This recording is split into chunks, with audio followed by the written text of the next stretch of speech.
वर्तमान शंकुर छाई जदि एले 20 डिग्री अच्छी माने यार सूर्यर नतांशर मान निश्चित भाव में 20 डिग्री हम। जून मासरे बड़ दिन रही है एवं छोट राति रही है एवं डिसेम्बर मासरे बड़ राति रही है छोट दिन रही है एभली गोटे प्रक्रियाकरण करा जायछि।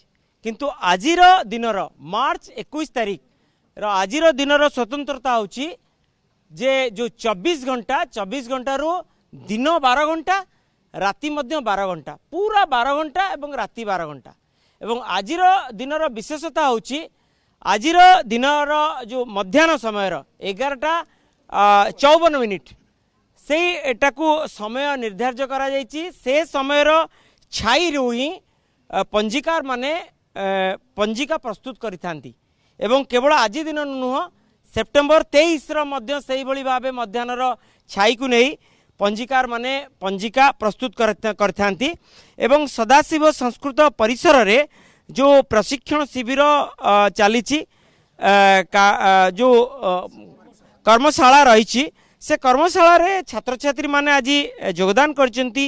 अनेक विशेषज्ञ मध्य भारत वर्षरु आछंती से माने एई मध्याह्नर छाईर खेल ये जो मध्याह्न छाईर खेल अनुसार जो पंजिका प्रस्तुत करा जाउची से संपर्क रे समस्त जो ज्ञान को प्रदान करुचंती समस्त छात्र छात्री मानकू ये होची तार वास्तव चित्र। आम सहित अच्छंती सार अच्छंती ज्योतिर्विद विभाग प्रोफेसर सब अच्छंती तांकर प्रतिक्रिया नवा। प्रथमे आपन परिचय जानबू एवं आजिर दिनर एई जो प्रशिक्षण शिविर संपर्क आमे माने पिला माननकू पढ़े क्लासरूम रे पढ़ाऊ जे मध्याह्न कालेर द्वादश अंगुल शंकु छाया पल्लवा ये पल्लवा अनुसारे आमर पंचांग निर्माण करा जाए। पंचांगटी शुद्ध किपरि हबो ए पल्लवा पर आधारित। ये पल्लवा को आमे वर्षर जे कोन समय चाहबा साधना करि परिबा नाही कारण को दिन दिनमान बढ़ी जाए को दिन रात्रिमान कमी जाए को दिन दिनमान कमी जाए को दिन रात्रिमान बढ़ी जाए। तो वर्षक दुईटी दिन जोटा कि 21 मार्च और 23 सेप्टेम्बर यहाँ दिन रात्रिमान सामान हुए अर्थात सूर्योदय 6 घंटा सकाळ 6टारे सूर्यास्त सकाळ 6टारे हुए। से दिन को आमे मध्याह्न कालर द्वादश सूर्यास्त सकाळ 6टारे हेतला सूर्य उदय सकाळ ठीक 6टा समय आप पंचांग देखले जानि परिबे सकाळ 6टा समय सूर्योदय रहितला और ठीक संध्या 5:54 अर्थात 6टा समय पाखापाखि सूर्यास्त रहइबो अर्थात 12 घंटार दिन रहइबो 12 घंटार रात्रि रहइबो। एटा को आमे पिलाम खाली मौखिक पढ़ाऊ क्लासरूम ट्रांजैक्शन ने पढ़ा हुए किंतु वास्तव में आज पिला माने अनुभव कले जे प्रकृत रे मध्याह्न कालर द्वादश अंगुल एटा गोटे शंकु तार छाई अच्छी आम डाइस अच्छी यार छाई को किपरि मपा जाउची एठी चिन्ह निश्चित प्रकार मो मध्य पूरा पूरी टिट बाय बिट देखिया चाहूची ए जो गुडी को लेखा जायची ए गुडी को कोन पूरा पूरी विस्तृत भाबे कहंतु।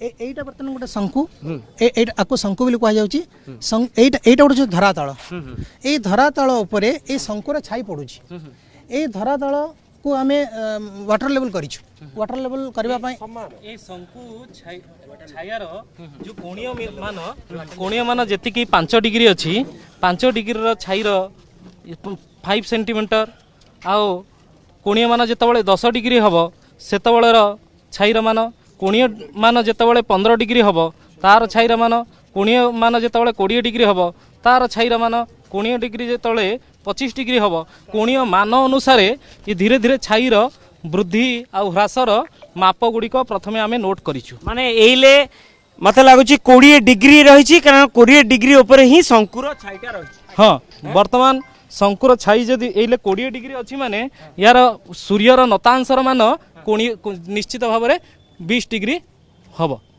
निश्चित पक्षे आमे मध्य प्रोफेसर सार सहित मध्य आलोचना करिबा ता पूर्वरु जे 48 डिग्री टा केते बेले हबो 48 डिग्री प्रतिदिन तो हम नहीं केबे भी कारण सूर्य उदय काले एवं सूर्यर अस्त काल रे छाईर वृद्धि रहिबो सेही समय रे 48 डिग्री हेई परिबो आउ ये 48 डिग्री वर्तमान सूर्य उदय और सूर्य अस्त काल रे देखिले जाना पड़िबो। सर पहले तो आपका परिचय जानना चाहूँगा और बाद में क्या कुछ आप शिक्षा दे रहे हैं बच्चों को।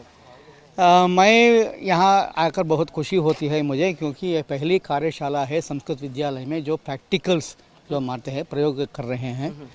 और मेरा ये परिश्रम ये हुआ कि ये ऐसे ये चीज़ जो है, प्रयोग जो है, वो कई बार मैं बन चुका हूँ। और मॉडल्स भी, मादरी जो कहते हैं ना, मॉडल्स भी मेरा एक्सपर्टाइज वहाँ है। मैं अंग्रेजी में थोड़ी बोलूँ से so the astronomy cannot be understood in without models. Models बहुत ज़रूरी है। So that's why I am an expert in making models of astronomy. And This is the models. These type of models, working models, including Jantar Mantar models, and also other kind of models also I make. I have come here in this workshop to make the practical models for these people. And the people, number of people who are here are also students of astronomy, and the teachers are also students of astronomy. So that's why modern astronomy versus the traditional astronomy, both are has to be understood in a scientific way. That's why I am here. क्या कुछ कहेंगे कि बच्चों, सब छात्र छात्री क्या कुछ सीखे? भास्कराचार्य ने कहा है कि बिना यंत्रों के ज्ञान के हम सिद्धांत ज्योतिष का अध्ययन पूरी तरह से नहीं कर पाते हैं। तो यंत्रों का ज्ञान होना ज़रूरी है। ये कार्यशाला में आके छात्र यंत्रों के निर्माण की विधि से सीखेंगे, आधुनिक विधि से, परंपरागत जो विधियां हैं उसके अनुसार, या प्राचीन यदि मान लो पाश्चात्य भी देखेंगे तो एस्ट्रोलैब इत्यादि के द्वारा भी कैसे वेद किया जाता है। तो वेद करने की प्रक्रिया छात्रों को यहाँ पर सीख करके लाभान्वित होंगे, ऐसा मेरा विश्वास है। निश्चित आम सहित किसी छात्र छात्री रही कौन कहबा जे आज ये जो प्रैक्टिकल जिनसटा देखिले जे आज दिन स्वतंत्रता हूँ पंजीकार माने पांजी प्रस्तुत करते सूर्यर छाई को नहीं पध्यान छाई को। तो वर्तमान आज जहाँ सार माने समस्ते कहले आज हूँ दिन और रात्रि समान, आज दिनमान रात्रिमान समान होता है। आज सूर्योदय 5:45-54 होता एवं सूर्यास्त 5:54 ही हम। सेहीपरि सूर्य उदय और सूर्यास्त आम दिनार्थ व दिन जो अधा बोलते हैं मध्याह्न काल का ज्ञान किया, ज्ञान 11:54 ठीक 11:54 समय आमर जो शास्त्र पढ़ाई कि मेष राशि सूर्य प्रवेश करे मार्च 21 तारिख, कि तुला राशि जब सूर्य प्रवेश करे सायण सूर्य सेप्टेम्बर 23 तारिख से आमे पलभार ज्ञान करूँ। मध्याह्न समय द्वादश आंगुलर शंकुर जो छायाटा हुए एटा को आम पलभा बोली कही था। बर्तमान आम पुरीर पलभा हूँ 4 आंगुल 19 ब्यांगुल। तो 4 आंगुल एवं 19 ब्यांगुल जो है आम से परीक्षा कलु कि 4 आंगुल ही 19 ब्यांगुल ही हूँ, किंतु सबु बेले कहा जाए कि जो दिन रात्रि मिसिकी 24 घंटा होता है, किंतु एक्चुअली दिन रात्रि मिसिकी 24 घंटा सबु बेले होई न थाए, केतबेले कम होता है, केतबेले बेसी होता है। जेतबेले बेलांतर आमर गोटे संस्कार अछि जोटा कहला जून एवं डिसेंबर सबु समय होई न थाए 24 घंटा दिन 24 घंटा जो कहा जाए दिन रात्रि मिसिकी 24 घंटा सेटा होई न थाए, केतबेले कम होछि बड़ दिन बड़ होई थाए, जून समय रे रात्रि छोट होई थाए, डिसेम्बर समय रे रात्रि बड़ होता है, दिन छोट होता है। किंतु जो कहा जाए दिन रात्रि मिसिकी 24 घंटा, किंतु से 24 घंटा भी सब समय होई न थाए। सूर्योदय सूर्यास्त माने अग्निम सूर्योदय देखिले भी जिते जहाँ भी कम आसे, केतल अधिक आसे, केतल कम आसे। आमर बेलांतर गोटे जिनस अच्छी तार जो संस्कार कर बेलांतर शून्य हुए से संपूर्ण 24 घंटा बोली आम कहू। बेलांतर शून्य हेले तो दिन रात्रि मिसिकी 24 घंटा। प्रशिक्षण शिविर केते दूर उपयोगी हैला बेली भाबुच? हाँ, मेरा नाम अभिषेक शांडिले हुआ। मैं IIT गुवाहाटी से आया हूँ यहाँ पे। मैं एक PhD का स्टूडेंट हूँ। मैं इस कार्यशाला में, प्रशिक्षण कार्यशाला में जो है एक प्रशिक्षार्थी के रूप में आया हूँ। आज के दिन की विशेष बात यह है कि सन का जो मूवमेंट है वो इक्वेटर पे हो रहा है, मध्य रेखा, जिसे हम संस्कृत में, जिसे सिद्धांत में नाड़ी वृत्त के नाम से जाना जाता है, और इंग्लिश आधुनिक साइंटिस्ट इसे इक्वेटर के नाम से जानते हैं। तो आज जो सन का जो मूवमेंट है वो उस विषुवत वृत्त पे हो रहा है, उस इक्वेटर पे हो रहा है।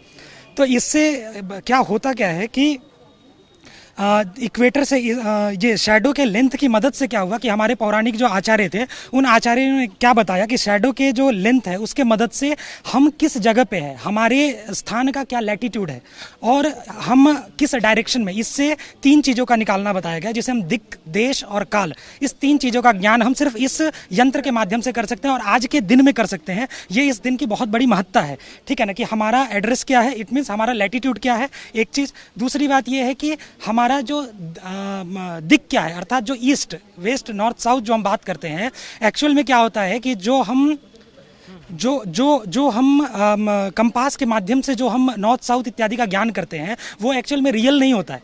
रियल ज्ञान, रियल नॉर्थ का ज्ञान और रियल ईस्ट का ज्ञान मेनली वो आज के दिन ही संभव है, इसलिए आज के दिन की अत्यंत प्रधानता है। निश्चित आज कौन सब शिखिल यह केते उपयोगी तुम लाइफ रे दबो एवं तुम्हें माने आगु को जाय कि मध्य पंजीकार हबो किंबा एस्ट्रोनॉमी ऊपर बहुत स्टडी करि परिबो। आज्ञा आमर ये 5 दिन है कर्मशाला चलती आम जहाँ तो थिओरी रे क्लास रूम रे थिओरी आकार पढ़ुलु से माने प्राक्टिकल देखी नु आज आम ये प्राक्टिकल देखु। मुख्यतः सबुदिन दिन राति जो ये हुए दिन राति सामान रुहे किंतु मार्च 21 एवं सेप्टेम्बर 23 रे दिन राति सब सामान रुहे था माने सूर्योदय आमर 5:54 रे होइदिला एवं सूर्यास्त आज 5:54 रे हो। आ जोड़े बाहर छात्र आछंती कौन कहबा क्या कुछ कहेंगे?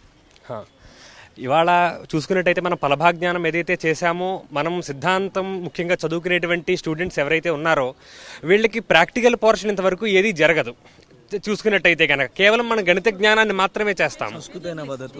डेफिनेटली मु देखिया को चाहिबी जे ये होची से प्रैक्टिकल रो ये आपण देखि पड़थिबे मो कैमरा पर्सन सोमनाथ गोपाल देखौचंती जे ए जो शंकुर जो माप अनुसार डिग्री रही 5 डिग्री रही 10 डिग्री रही 15 डिग्री 20 डिग्री शंकुर छाईटा जी प्रसारित हम से अनुसार ही गणना कार्य करा जिवो। तेणु निश्चित आज दिन गोटे महत्व दिन एवं विशेष दिन एवं विशेष दिन रे पंजीकार माने पांजी प्रस्तुत करथांती जो पांजी को नहीं जानी यात्रा श्री जगन्नाथ महाप्रभुंकर नीति कांति विवाह एवं व्रतोपनयन ए सबु गुड़िक समय एवं दिन धार्य करा जाय थाए। तेणु आज दिनटा बेस विशेष दिन केवल आज दिन नुह सेप्टेम्बर 23 मध्य ठीक मध्याह्नर छाई को नहीं पंजीकार माने पांजी प्रस्तुत करथांती। पुरीरू कैमरा पर्सन गोपाल तिवारी मधुसूदन मिश्र, ओटीवी।